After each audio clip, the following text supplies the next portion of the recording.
원래 하나님께서 사람을 만드실 때에는 그 사람은 굉장히 능력자였어요. 굉장히 주권을 가지고 살았습니다. 창세기 1장 27절에 보면 이런 말씀이 있어요. 하나님이 자기 형상 곧 하나님의 형상대로 사람을 창조하시되 남자와 여자를 창조하시고 하나님의 형상대로 창조한 그들에게 하나님이 그들에게 복을 주셨다. 그들에게 복을 주셨다. 복을 주시며 하나님이 그들에게 이르시되 생육하고 번성하여 땅에 충만해라. 땅에 충만해라.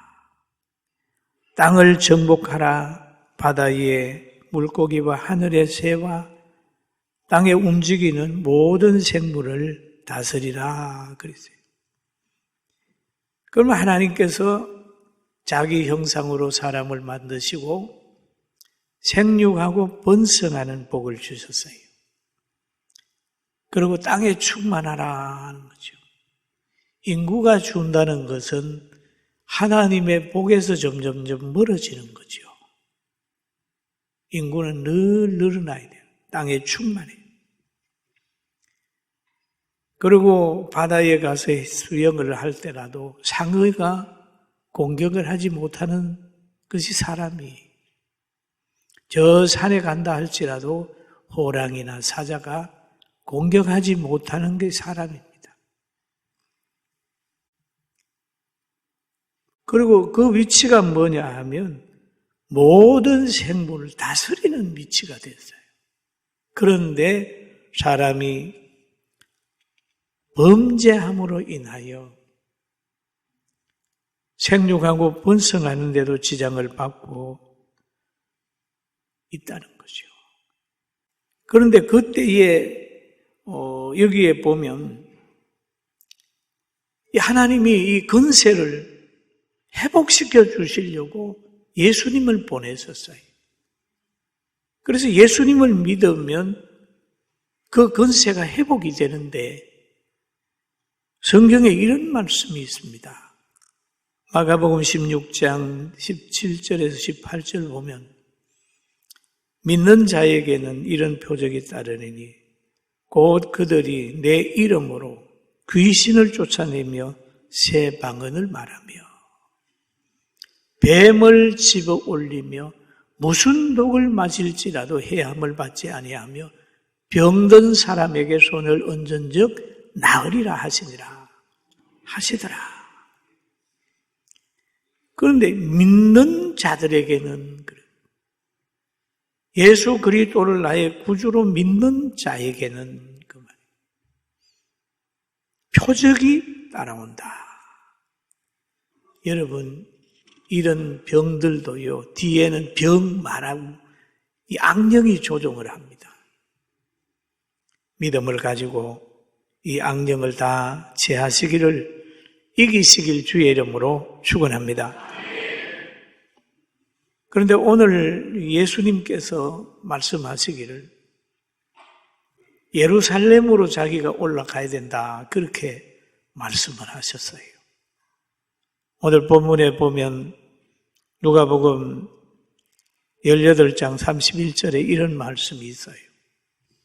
예수께서 12제자를 데리시고 이르시되 보라 우리가 예루살렘으로 올라가노니 선지자들을 통하여 기록된 모든 것이 인자에게 응하리라 라고 얘기를 했어요. 그러면 선지자가 예수님에 대해서 뭘 기록을 해놨을까요?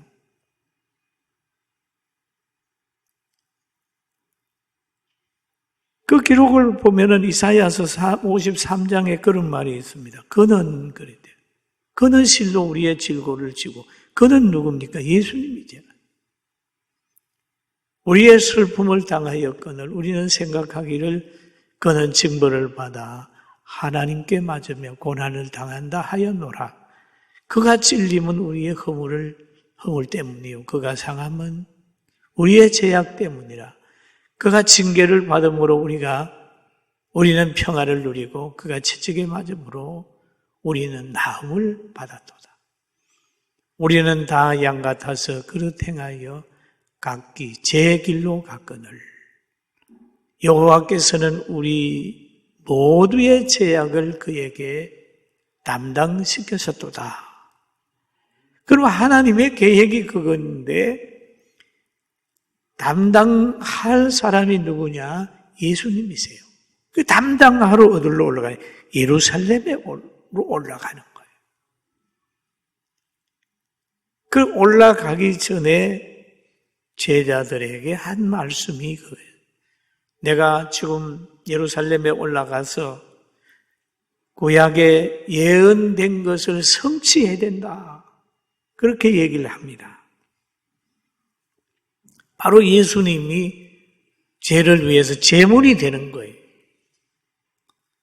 예수님이 제물이라고 되는 것은 세례 요한도 요한복음 1장 29절에 이렇게 얘기를 합니다. 보라, 세상 죄를 지고 가는 하나님의 어린 양이로다 라는 얘기를 합니다. 죄의 삭선 사망이요 하나님의 은사는 그리스도 예수 우리 주 안에 있는 영생이라. 영생을 주기 위하여 지금 예루살렘으로 올라가는 거예요. 인간이 범한 죄값을 치르려고 올라가는 겁니다. 구약에는 오실 예수님을 생각하면서 양이나 소가 대신 비둘기나 제물이 되어 피를 흘리게 됐어요. 그러나 오신 예수님은 단번에 이 죄를 해결하기 위하여 지금 예정된 예루살렘으로 올라간다고 예수님의 제자들이 얘기를 합니다. 고난의 장소로 올라가려고 했어요. 왜일까요? 왜 고난의 장소로 예수님이 올라갔을까요? 그게 하나님의 뜻이기 때문에 그래요. 할렐루야. 하나님의 뜻이기 때문에. 왜 우리 믿는 우리들이 다른 사람에게 욕을 먹어가면서 전도도 하고 봉사도 하고 그럽니까? 칭찬도 없는데 하나님의 뜻이기 때문에. 하나님의 뜻이기 때문에. 예수님도 하나님의 뜻이기 때문에 고난이 오는 줄 알면서도 십자가 지는 줄 알면서도 예루살렘에 올라가시는 겁니다. 여러분, 우리가 여러 가지 환경 속에 어려움이 있고 불신자들에게 박해가 있는 줄 알면서도 우리가 그 길을 선택하는 것은 하나님이 기뻐하는 거기 때문에 가는 거죠. 사랑하는 성도 여러분, 우리는 어떤 환경이 어려움이 와도 하나님을 묵묵히 잘 따라가서 항상 승리하게 되기를 주님의 이름으로 축원합니다. 그리고 여기에 가만히 보면 예수님께서 올라가기 전에 말씀하셨어요. 이는 제자들을 가르치시며 또 인자가 사람들의 손에 넘겨 죽임을 당하고 죽은 지 3일 만에 살아나리라 하는 것을 말씀하셨기 때문이더라. 그럼 하나님의 역사는 죽음에서 끝나는 게 아니에요. 다른 사람 보기에는 죽는 것 같은데 부활로 가는 거예요. 할렐루야. 기독교는 희망입니다. 우리는 절망이 아니라 희망이에요. 희망.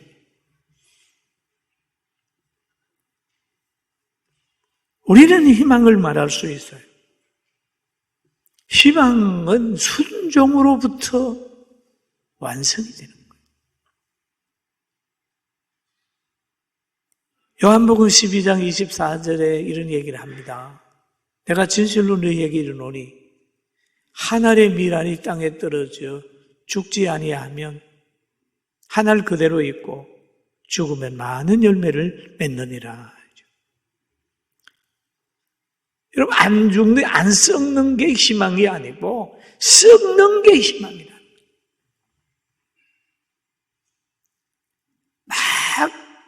고난 안 당하려고 하고 살고자 하면 죽고 죽고자 하면 사는 거예요.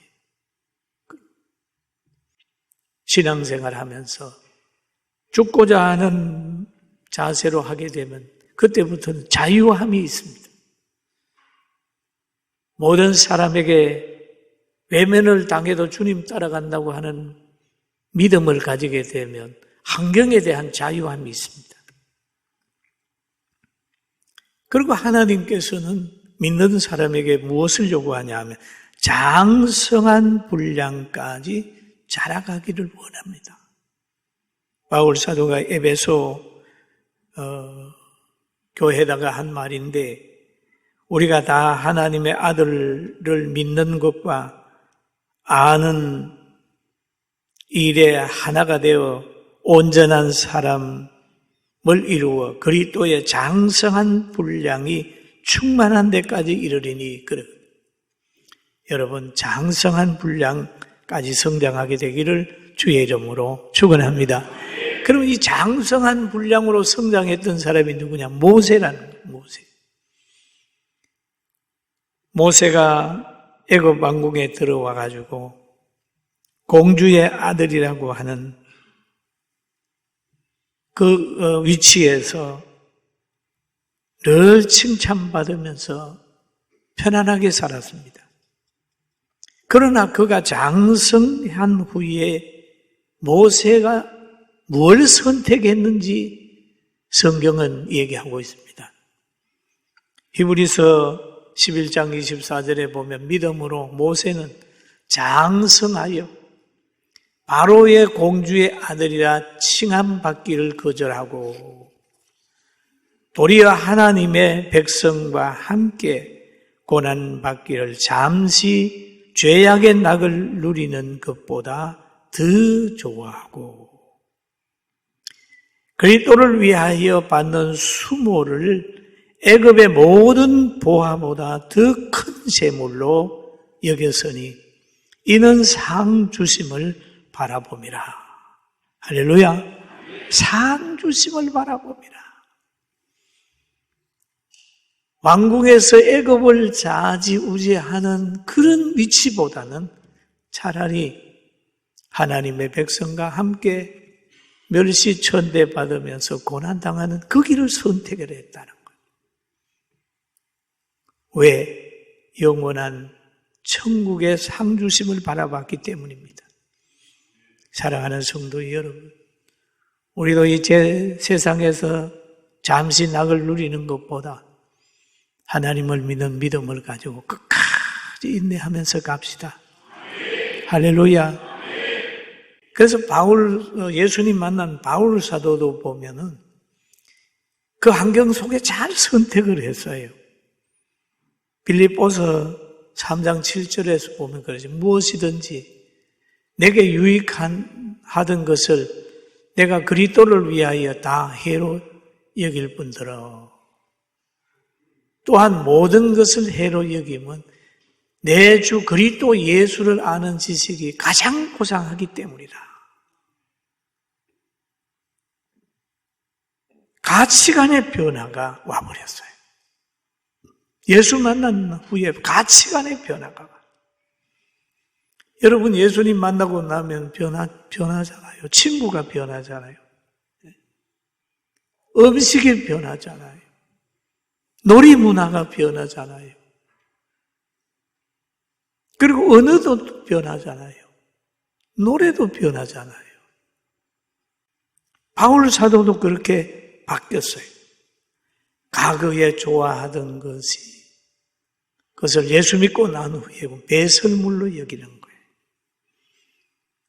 그러면서 그는 그런 말을 덧붙였어요.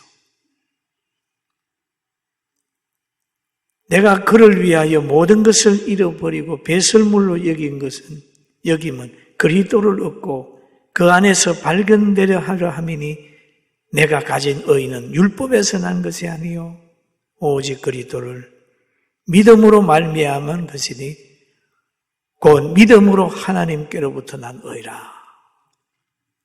여러분 믿음으로부터 난 의, 이 엄청난 축복을 우리가 받고 살아요. 아멘. 그런데 복 있는 자는 선택을 잘해야 돼. 모세가 왕궁을 선택한 것보다는 택한 백성과 함께 고난의 길을 선택을 했다는 것. 바울 사도가 과거에 가지고 있던 가치관, 바리새인의 그 모든 걸 선택한 게 아니라 예수님을 선택을 했어요. 우리는 매일매일 선택해야 돼요. 예수님 편에서 선택을 해야 돼요. 우리는 뭘 선택해야 될 거냐? 여러분과 저는 하나님을 선택하고 예수님을 선택합시다. 아멘. 근데 예수님께서 제자들에게 그러는 거예요. 인자가 이방인들에게 넘겨져 희롱을 당하고 능욕을 당하고 침뱉음을 당하겠으며, 예수님이 예루살렘에 올라가면 그렇게 되는 줄 알면서도 올라가시는 거예요. 올라가시는 거예요. 예루살렘에 지금 올라가게 되면 그들은 채찍질하고 그를 죽일 것이나 그는 3일 만에 살아나리라. 죽이는 것도 알아요. 죽는 것도 아는데 예수님은 올라가요. 왜냐하면 그 길을 하나님이 원하는 길이기 때문에.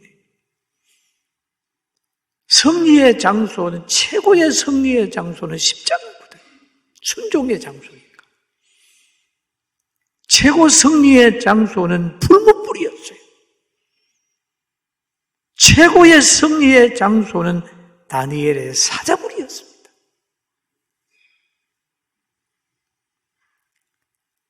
여러분, 우리는 지금 풀무불을 피해가고 사자굴을 피해가고 모세처럼 왕궁에 있다면 거기에서 그 환경이 좋아서 희귀낙락하며 살고 있지는 않습니까? 그리고 우리에게 주는 모든 것들은 감당할 수 있습니다. 어떤 어려움이든지 감당 못하는 게 없어요. 하나님은 바울 사도를 통하여 고린도 교회에다가 이렇게 얘기를 하고 있습니다. 사람이 감당할 시험 밖에는 너희가 당할 것이 없나니 오직 하나님은 미쁘사 너희가 감당하지 못하는 시험 당함을 허락지 아니하시고 시험 당할 즈음에 또한 피할 길을 내사 너희로 능히 감당하게 하시느니라. 아멘. 감당합니다. 아이고 망했네. 망하지 않아요. 육체의 어려움이 오든지 환경의 어려움이 오면 살펴보면 신앙의 문제가 있어요. 신앙의 문제가 있는데 그걸 돌아보게 하려고 하나님이 때로는 사람의 막대기를 통해서 때릴 때가 있어요. 때로는 사기꾼도 보내고 이래가지고 돌아봅니다. 아, 내가 너무 인생하게 살았구나. 이런 거를 깨닫게 하는데 그 깨닫는 자체는 많은 재물을 얻는 것보다 훨씬 가치 있는 거예요. 할렐루야. 회개하는 게 얼마나 귀한데요. 귀한 겁니다. 자신의 선택을 어떻게 하는지 점검하게 되기를 바랍니다. 그런데 오늘 예수님께서 그렇게 제자들에게 말을 합니다. 말을 했더니 제자들이 못 깨달았어요. 한번 읽어볼까요? 34절. 제자들이 이것을 하나도 깨닫지 못하였으니 말씀이 감추어있으므로 그들이 이르되 이러신 바를 알지 못하더라. 예수님이 지금 선지자들이 얘기한 거를 이해하고 자기가 얼마 있다가 이런 일을 당한다는 걸 제자들에게 알려주는데 제자들은 모르는 거예요. 모르는 거예요. 십자가를 질 때에 까지는 이 제자들은 모르는 거예요. 우리도 그렇잖아요. 설교를 듣고 뭐 축복 얘기를 해도 모르잖아요. 뭐 그럴까?